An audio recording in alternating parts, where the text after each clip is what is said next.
दोस्तों, तारीख़ आलम का वसी सीना यूं तो हज़ारहा जंगों की अलमनाक दास्तानों से अटा पड़ा है। 20वीं सदी के पहले निस्फ़ में ऐसी अजीम जंगें रूबे अमल ठहरी कि जिन्होंने इंसानियत को आज इस कदर कत्लो गारत गिरी से आशना किया। चश्मे तहय्युर ने इंसानों के हाथों इंसानों की तबाही के ऐसे मनाजिर देखे जिनके वक़ू पज़ीर होने के बाद इंसान दरिंदगी के माराज पर पहुंच गया। तमाम दुनिया के आलम बरदारों के बातिन रोज़ रोशन की तरह आया हो गए।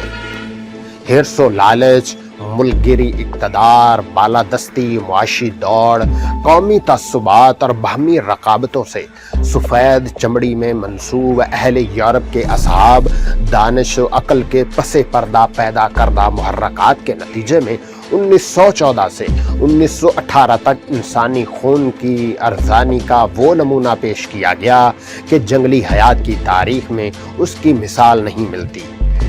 यूरोपीय ममालिक 19वीं सदी के आखिर तक अक़वाम आलम पर अपनी फ़ौजी, इक़्तिसादी और सियासी बालादस्ती कायम कर चुके थे।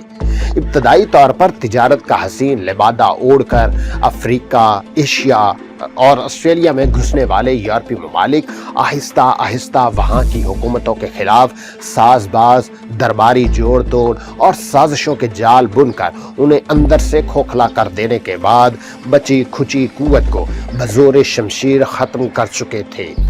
अब उन ममालिक के पास अफरादी कुव्वत, हरे भरे खेत खलियान, उम्दा बागात, मादनियात और तेल जैसी बेशबहा नेमतों के अंबार लगने लगे थे। हसूल दौलत और बर्रे आज़म में बालादस्ती की रश्शाकुशी का आगाज़ 19वीं सदी के दूसरे निस्फ़ ही शुरू हो चुका था। अहले यूरोप ये समझते थे कि आने वाले दौर में जिसके हाथ में लाठी होगी वही इंसानों की दुनिया पर हुक्मरानी करेगा और तरक्की का जीना तय करने वाली कौमें भी वही होंगी। बरतानिया के वज़ीर आज़म ने जिंदा ताकतों और मुर्दा ताकतों के वजूद का ऐलान 1898 में ही कर दिया था। आलमी ताकतें किसी कमज़ोर मुल्क को अपने रूबरू अज़मतो जलाल से खड़ा होता नहीं देखना चाहती थीं, जबकि 19वीं सदी के आगाज़ में कमज़ोर कुव्वतें दुनिया भर की काविशों के बाद अब सर उठाकर बड़ी ताकतों के तरह अक़वाम आलम में अपनी बालादस्ती मनवाने के लिए पर तोल रही थी। तारीख़ आलम एक नए मोड़ पर खड़ी थी जहां गुज़िश्ता सदी के ताकतवर ममालिक ये साबित करने में एड़ी चोटी का जोर सर्फ कर रहे थे कि वो जिंदा ताकतों में से हैं। इस तरह सदी का आगाज़ ही खतरात और खदशात के बादलों से घिरा हुआ था। एक तरफ जर्मन उसे जर्मनी की सदी करार दे रहे थे तो दूसरी तरफ इटली और तुर्की की अजीम शान सल्तनतें रूबे ज़वाल थीं। बरतानिया नौ आबादियाती निज़ाम और मईशत में जहां दुनिया भर में सबसे मुकद्दम समझा जाता था, वहीं बर्रे आज़म यूरोप में अपनी इक़्तिसादी बालादस्ती कायम रखने में बुरी तरह नाकाम हो चुका था। फ्रांस और रूस अपने पड़ोस में उभरती हुई कुव्वत जर्मनी से सख्त खाइफ थे और बिस्मारक की कामयाब सफारतकारी से जिज हो चुके थे। बरतानिया यूरोप में अपना असर रसूख गंवाने के बाद दीगर दुनिया में बहरहाल ऐसी गलती नहीं करना चाहता था जहां उसकी अजीम बहरिया को जर्मनी की बढ़ती हुई अजीम तर बहरिया से शदीद खतरात का अंदेशा था। इन हालात में यूरोपीय ममालिक एक दूसरे की हरकत और सकनात पर कड़ी नज़र रखते हुए सियासी, इक़्तिसादी और फौजी पॉलिसी तरतीब दे रहे थे और हर मुल्क एक एहसास से अदम तहफ़्फ़ुज़ का शिकार था और दूसरे ममालिक के इक़दामात को शकूक भरी निगाहों से देखा जाता था और उनका तोड़ तलाश किया जाता था। ऐसी सूरत हाल में किसी किस्म की कोई भी चिंगारी एक बहुत बड़े अलाव को भड़काने का काम कर सकती थी। दोस्तों, हम पहली आलमी जंग की कहानी मुख्तलिफ हिस्सों में बयान कर रहे हैं। उसके लिए आपसे गुजारिश है कि हमारे चैनल को सब्सक्राइब करके हमारी हौसला अफजाई ज़रूर करें। दोस्तों, सबसे पहले बात करते हैं बरतानिया के बारे में। 20वीं सदी के आगाज़ में बरतानिया दुनिया के नक्शे पर उस वक्त तक की सबसे बड़ी सल्तनत की हैसियत से देखा जाता था। جس کی وسعت کے اعداد و شمار حیران کن تھے۔ یہ سلطنت 1,14,00,000 مربع میل تک پھیلی ہوئی تھی، جس میں 410 ملین لوگ آباد تھے۔ اس قدر عظیم سلطنت کی بنیادیں استوار کرنے میں گزشتہ 1.5 صدی کی جملہ کوششیں صرف کی گئیں۔ برطانیہ کی متعدد جنگیں فرانس اور دیگر یورپی ممالک سے ہوتی تھیں، مگر 19ویں صدی کے دوسرے اشرے تک برطانیہ اپنی برتری منوا چکا تھا۔ دوستو، 1750 سے 1900 تک برطانوی افواج اور بحریہ انڈیا، افریقہ، نیوزی لینڈ، کینیڈا اور ہانگ کانگ جیسے علاقوں پر اپنا مکمل تسلط جمائے ہوئے تھے۔ ان وسیع و عریض سلطنت کے تمام وسائل برطانوی سامراج کے زیر تسلط تھے، اور اس مقام تک پہنچنے کے لیے برطانیہ نے زندہ اور بیدار مغز قوموں کی طرح ہر شعبے میں مثبت پیش قدمی کی تھی، اور پالیسی ساز ادارے دورس عملی وضع کر رہے تھے، اور وہ اس مقصد میں کامیاب تھے۔ اس کی عظیم الشان بحریہ 2 بڑے بڑے بحری بیڑوں پر مشتمل تھی، جو 9 آبادیاتوں سے مسلسل افواج اور جنات کی نقل و حمل کے لیے دنیا بھر کے بحری راستوں پر دسترس رکھتی تھی۔ اس طرح تمام بحری تجارت پر بھی اس کا کنٹرول تھا۔ یہ کنٹرول برطانیہ کی ضرورت بھی تھا، کیونکہ اس عظیم سلطنت کی عظیم تجارت بین البراعظمی تھی۔ اس کنٹرول کے قیام اور عوام کے لیے ہر نئے سائل اور نئے جدید بحری جہاز بحریہ میں شامل کیے جاتے تھے۔ اس کی سفارتکاری انتہائی دانشمندانہ، دورس اور نتیجہ خیز تھی۔ برطانیہ نے اتحادی ممالک اور دوسرے ممالک پر توجہ دی جو نو آبادیاتی توسیع کا عزم رکھتے تھے۔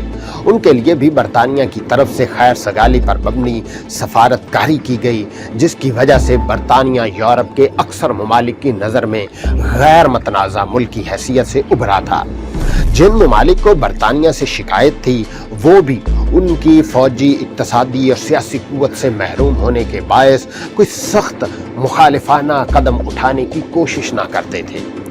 برطانیہ کی مضبوط اقتصادی حالت دنیا کی توجہ کا مرکز تھی۔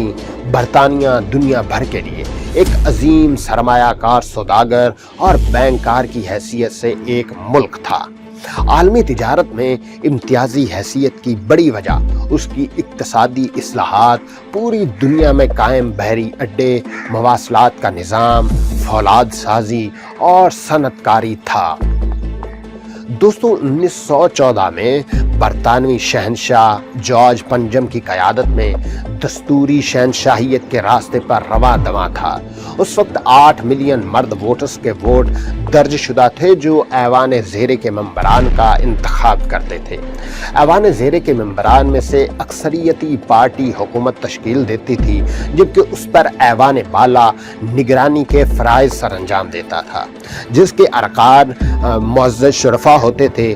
تشکیل حکومت میں ایوان بالا کے اراکین کے ووٹ کی اس قدر اہمیت نہ تھی کہ وہ تشکیل حکومت میں کوئی اہم کردار ادا کرتے۔ برطانیہ میں اس وقت افسر شاہی کا نظام چل رہا تھا۔ 1906 سے آزاد خیال پارٹی برسر اقتدار تھی۔ برطانیہ کے شہری ایک آزاد اور خود مختار معاشرے میں آسودہ حالی سے زندگی بسر کر رہے تھے۔ سفید فام ہونے کا نسلی تفاخر درجہ اعتدال سے بڑھ رہا تھا، جبکہ پوری دنیا کے بہت بڑے علاقے پر فاتح کی حیثیت سے حکومت کے احساس نے قومی نہوست میں بھی بھرپور اضافہ کر دیا۔ عوام کسی طور بھی صف اول کی عالمی قوت کے منصب سے تنزلی برداشت نہ کرتے تھے، اور نہ ہی کسی بھی یورپی ممالک کی معاشی اور سیاسی بالادستی پسند کرتے تھے۔ وہ گزشتہ صدی سے ایک پختہ کار ریاست میں حکمرانوں کے انداز سے رہ رہے تھے اور اس نظام کو جاری رکھنا چاہتے تھے، لیکن عالمی منظرنامہ ان کی توقعات سے مختلف دکھائی دے رہا تھا۔ 19ویں صدی کے آخر میں یورپ اور خصوصاً برطانیہ کی معاشی اور اقتصادی حالت حیران کن حد تک انقلاب نے اہل یورپ کو سائنس اور ٹیکنالوجی کی شروع کی طرف پوری دنیا سے گامزن کر دیا۔ اس کی ترقی کے سفر کی مثال اس سے دی جا سکتی ہے کہ 1879 میں फौलाद साजी का तजुर्बा किया गया तो 5 साल के कलील अरसे में फौलाद साजी के 85 कारखाने पैदावारी मराहल से गुजर रहे थे। मवासलात के निज़ाम में शशदर कर देने वाली तेज़ी से महीनों में पहुँचने वाले पैगामात टेलीग्राम के ज़रिए अब मिनटों में पहुँच रहे थे। बरतानिया की तिजारत पूरी दुनिया में फैली हुई थी और ये मुल्क हर तरफ एक अजीम सौदागर, सनतकार और बैंकार मुल्क की हैसियत से जाना जाता था। 1913 में बरतानवी मजमूई आबादी में 34.6% आबादी शहरी इलाकों में रिहाइश पजीर थी, जहां उस वक्त की तमाम जुमला ज़रूरियात और सहूलियात मुहैया थीं। बाकी आबादी भी दीगर दुनिया के और शहरों के सहूलियात से इस्तिफादा कर रही थी। किसी मुल्क की सनती तरक्की के बारे में सही राय कायम करने के लिए ज़रूरी है कि सर्फशुदा तवानाई का जायज़ा लिया जाए। तवानाई के मौजूदा ज़राए कोयला, पानी, पेट्रोलियम और कुदरती गैस वगैरह से पैदा शुदा बिजली तकनीकी सलाहियत है। तवानाई पैदा करने के वक्त और इक्तिसादी और माशी तरक्की की शरह मालूम करने में मामन साबित होते हैं, जिनसे 1 साल कबल यानी 1913 में बरतानिया में 195 मिलियन मैट्रिक टन तवानाई इस्तेमाल की जाती थी, जो उस वक्त रियासत मुत्तहिदा अमेरिका के बाद सबसे बड़ी मिकदार थी। जज़ायर बरतानिया जुग्राफियाई लिहाज से बर्र-ए-आज़म यूरोप के शुमाल मगरब में बहरे ओकियानूस में वाक़े होने के बायस मजबूत दिफाई अहमियत का हामिल है।